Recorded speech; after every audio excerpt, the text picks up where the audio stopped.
Tout de suite, le témoignage du jour, Bruno Courtois. Merci Simon Tatro. Et aujourd'hui, je reçois Jean-Charles Puzolu pour évoquer les obsèques de Benoît XVI décédé samedi dernier.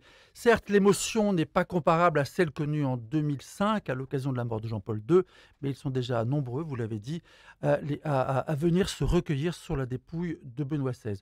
Ce qui est certain, c'est qu'aucun protocole ne prévoit vraiment les obsèques d'un pape émérite, et on dit même que le pape François souhaite vivement que soit inscrit le statut d'un pape à la retraite, comme s'il attendait cela pour pouvoir démissionner le jour venu. Jean-Charles Puzolu, bonjour. Bonjour Bruno Courtois. Vous êtes le rédacteur en chef, directeur de l'édition française de Radio Vatican, cette prestigieuse maison dont nous diffusons les journaux d'information tous les jours et qui sont, on doit le dire, et je peux vous le dire, particulièrement appréciés par nos auditeurs. Donc Jean-Charles Puzolu, depuis quelques jours, vous êtes sur le pont, je dirais, pour nous rendre compte de ce qui se passe à Rome en ce moment. Alors, d'abord, comment avez-vous appris le décès de Benoît XVI? Je sais que vous avez été alerté depuis plusieurs jours sur l'état de santé du pape émérite qui s'était dégradé. Comment cela s'est-il produit? Alors d'abord, il faut remonter à quelques mois lorsque le secrétaire du pape émérite, Monseigneur Georg Genschwein, avait eu cette jolie phrase pour dire, vous savez, c'est une petite flamme qui s'éteint progressivement. Alors c'était pas un message alarmiste, loin s'en faut, mais voilà, l'annonce était faite que la santé de Benoît et puis son âge faisait que le tout déclinait. Et puis en fait, c'est mercredi 28 décembre, au cours de l'audience générale, à la surprise générale de fait, François insère dans sa catéchèse cette petite phrase à l'intention de son prédécesseur, demandant aux pèlerins, aux fidèles de prier parce qu'il était très malade. La phrase est très courte, mais vous savez, c'est le battement d'aile d'un papillon dans la salle Paul VI au Vatican qui a immédiatement lancé l'alarme. Et dans le monde entier, on s'est dit, bon, ben voilà, le moment arrive, Benoît XVI est mourant. Et en fait, le pape François n'a pas dit que le pape était mourant, il a demandé de l'accompagner de nos prières jusqu'à la fin. Donc il est clair qu'à partir du mercredi 28, les rédactions de Radio Vatican et les médias du monde entier ont commencé à s'organiser. Et puis on a eu ensuite deux messages du directeur de la salle de presse du Saint-Siège qui parlait pour le dernier, un vendredi, d'état stationnaire. Nous, on savait en interne, si vous voulez, qu'on n'était pas dans une situation, entre guillemets, de mort imminente, tout en sachant qu'à 95 ans, tout peut arriver à n'importe quel moment lorsque la santé d'une personne devient fragile. Alors, samedi matin, on est tous arrivés au bureau normalement, mais vous savez, il y a une expression qu'on n'utilise plus ici chez nous. On a appris à ne plus dire que quand on arrive au bureau le matin, ça allait être une journée tranquille. Parce que si effectivement le samedi matin a commencé plus tôt normalement, voilà, vers 9h45, on a été informé du décès du pape François qui était survenu à 9h34. Donc en interne, ça a été extrêmement rapide. Et puis le communiqué du Vatican officiel est arrivé, je crois, à peu près 3 quarts d'heure plus tard, le temps que toute la machine de la communication vaticane se mette en place. Voilà ce qui s'est passé samedi. Et ensuite, bien évidemment, tout le monde s'affaire à ressortir des témoignages, ressortir les moments saillants du pontificat, et histoire de pouvoir mettre à disposition des internautes et de pouvoir aussi alimenter nos émissions, nos programmes, et le Salvatore Romano aussi, le journal du Saint-Siège, avec des analyses, des témoignages, et de revenir sur ce pontificat qui a duré 8 ans. Et puis c'est 10 ans de retraite, ce qui est totalement inédit dans l'histoire du Saint-Siège. Un pape émérite, ça n'existait pas avant Benoît XVI, avant le 11 février 2013. Vous, à Radio Vatican, Jean-Charles Puzolu, vous étiez en contact encore avec le pape Benoît XVI depuis sa retraite? Alors, personnellement, depuis son lieu de retraite, je ne dis pas sa retraite, voilà, mais depuis son lieu de retraite, c'est-à-dire depuis la petite maison dans laquelle il vivait discrètement, donc dans les jardins du Vatican. Vous étiez en contact avec lui? Alors, personnellement, je vous disais non, mais de fait, notamment nos collègues de la rédaction allemande, par certaines affinités, vous pouvez deviner, était effectivement en contact, notamment pas directement avec le pape émérite, mais plutôt avec son secrétaire Georg Genschwein. Quelques visites pouvaient avoir lieu, mais totalement à titre privé. C'est vrai qu'au début de sa retraite, voilà, on avait du mal à distinguer lequel de François ou de Benoît était le pape régnant. Ça a pris un petit peu de temps, et puis très vite, très vite, Benoît s'est effacé, laissant toute sa place à François. Mais il y a toujours eu d'abord, déjà entre les deux, un énorme respect. Les deux se sont rencontrés régulièrement à plusieurs reprises, sans que forcément d'ailleurs ce soit communiqué au monde.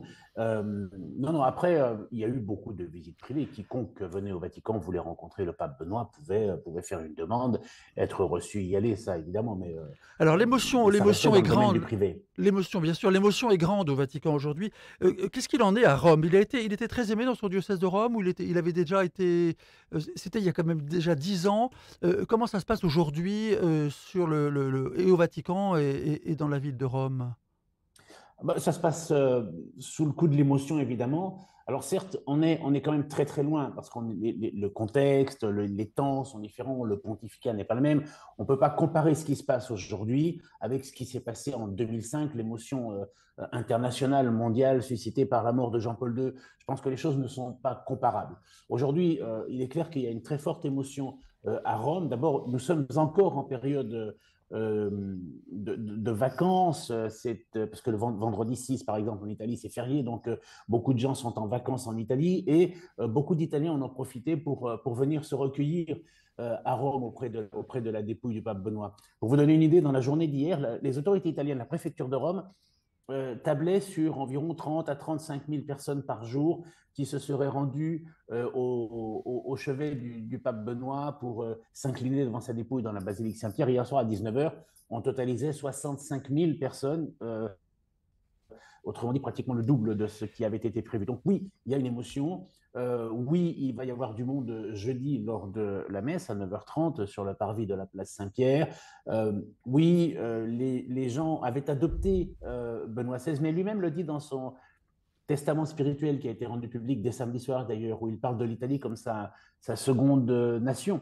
Donc les Italiens l'avaient adopté et lui avait adopté l'Italie et avait adopté son diocèse de Rome. Le pape, Nous reparlerons rappelons-le, est voilà, l'évêque de Rome. nous reparlerons de la cérémonie des obsèques tout à l'heure, mais cela veut dire qu'aujourd'hui, tout le monde peut venir à Rome et puis on se met dans la queue et on attend 1 heure, 2 heures, 3 heures et pour pouvoir se recueillir dans sa dépouille? Exactement. On peut attendre jusqu'à 3h, 3h30. C'était le cas notamment hier matin. J'ai vu que ce matin encore, une petite foule s'était formée. Alors aujourd'hui et demain, la basilique Saint-Pierre est ouverte de 7h jusqu'à 19h sans interruption pendant 12 heures. Donc 2 heures de plus par rapport à hier. Oui, on peut venir à Rome. On remonte la Via della Conciliazione, cette avenue devant Saint-Pierre. Et puis arrivé place Saint-Pierre, une fois passé les portiques de sécurité, on se met dans. Il y a 2 files d'attente, une à droite, une à gauche, histoire de faire circuler. Mais vous savez, ça va relativement vite. Alors certains ressortent un peu déçus de cet instant de prière devant Benoît parce que les gens ne sont pas autorisés à s'arrêter. Donc le temps d'un signe de croix et à peine de s'incliner et l'on passe son tour aux personnes qui arrivent derrière. Mais tout cela est organisé de façon à ce que le plus de pèlerins possible puissent s'incliner devant la dépouille du pape émérite. C'est ouvert à tout le monde, il y a aucune difficulté. Et on a vu d'ailleurs beaucoup de monde venir exprès. Notamment hier, on croisait des Siciliens qui, pour des raisons personnelles, ont choisi de faire le voyage exprès pour venir à Rome ces jours-ci. Quant à la participation des fidèles à la messe jeudi, oui, on peut déjà d'ores et déjà penser qu'elle sera massive. Alors comment vont se dérouler ces obsèques justement? C'est-à-dire que pour les obsèques d'un pape, des obsèques d'un pape présidé par un autre pape en exercice, bon, c'est du jamais vu. Est-ce qu'on a un peu des informations sur la liturgie? Comment cela va-t-il se passer? Est-ce qu'on sait si Benoît XVI a laissé quelques recommandations? Qu'est-ce que vous avez comme information concernant Alors, Benoît cette XVI a laissé une cérémonie? recommandation sur le lieu de sa sépulture. Je vous donnerai les détails après. Il est clair que le Vatican a dû s'organiser pour les obsèques d'un pape émérite. Il y a une distinction à faire au niveau de l'organisation, au niveau du protocole. L'enterrement d'un pape émérite ne peut pas suivre le même protocole qu'un pape régnant.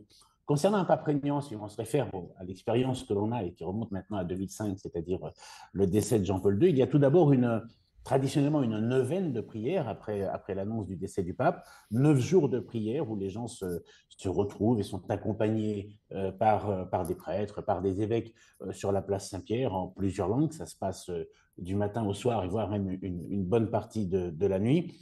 Ces neuvaines de prière, en fait, traditionnellement dans l'histoire, c'est pour laisser aux cardinaux, aux évêques du monde entier qui souhaitent se rendre à Rome, surtout pour les cardinaux qui doivent se rendre à Rome, parce que après l'enterrement d'un pape régnant, il y a le conclave, donc ils doivent être là.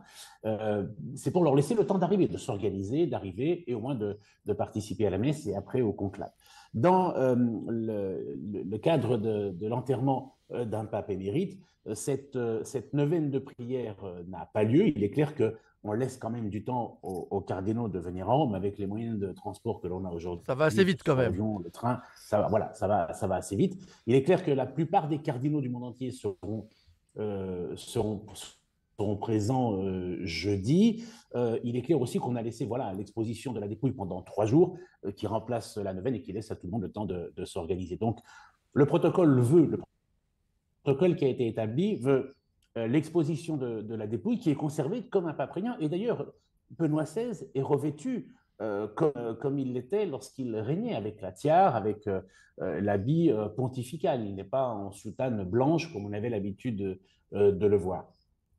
C'est bien pour signifier qu'on enterre quand même un pape qui a été retraité, mais qui a été pape. Et puis la messe qui sera la messe d'enterrement d'un pape à tous les effets, une messe de funérailles. C'est vrai que la véritable nouveauté, c'est qu'elle sera présidée par un pape régnant, ce qui n'était Par un pas le pape cas. régnant. On sait que lorsque Benoît XVI était venu justement à Paris, aux Invalides et puis ensuite à Lourdes, il avait donné des recommandations à ceux qui avaient organisé les cérémonies en ce qui concerne la liturgie. Il avait souhaité des temps de silence. Il avait fait bien attention à ce qu'il n'y ait pas d'applaudissements.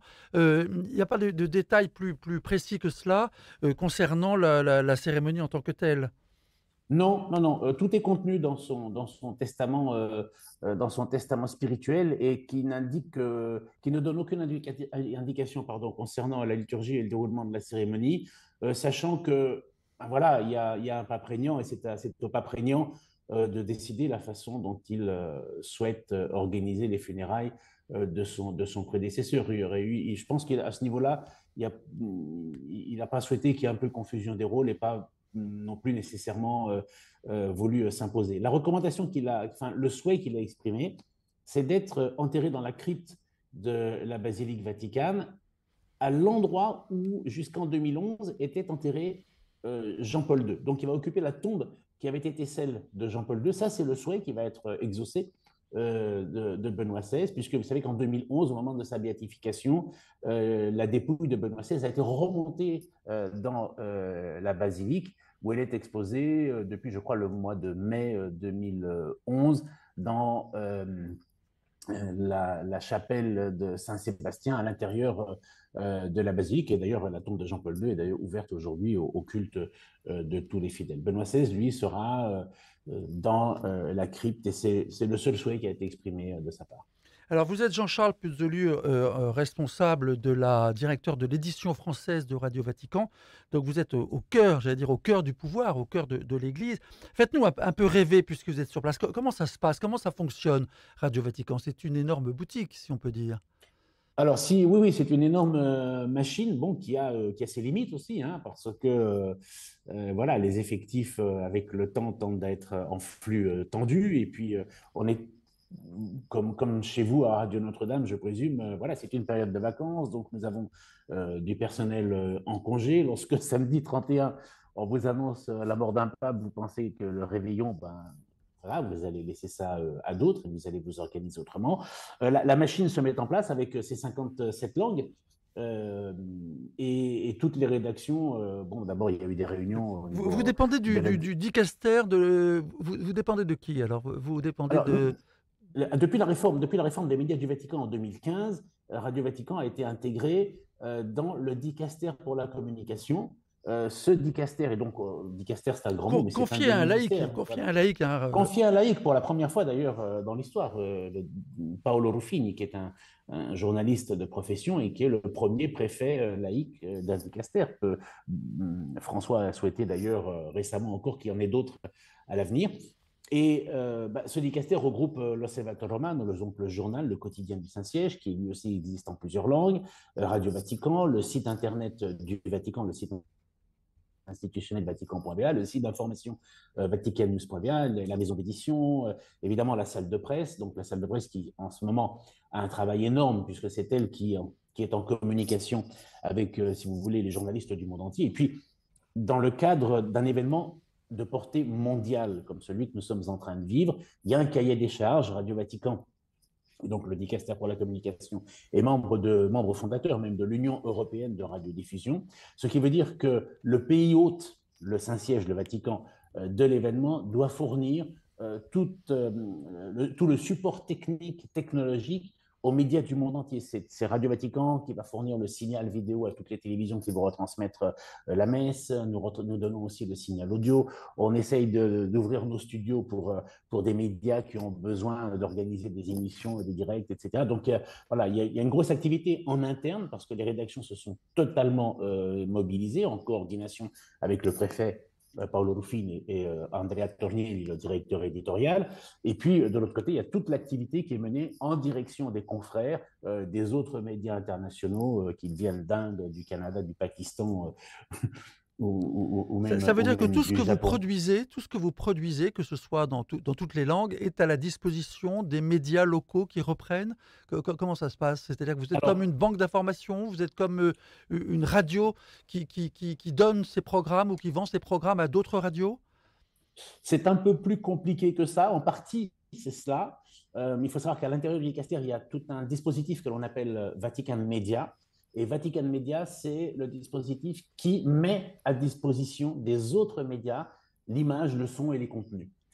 Et c'est cette équipe de Vatican Media qui aujourd'hui s'occupe de fournir des contenus à toutes les radios, à toutes les télévisions, à tous les journaux, aux agences de presse également, puisque tout le monde vient chercher ici son Vous information êtes au en quelque Vatican. sorte la voix officielle du Vatican, mais vous avez une liberté de ton, liberté d'expression que l'on ressent d'ailleurs assez généralement dans les journaux. Comment cela se fait-il?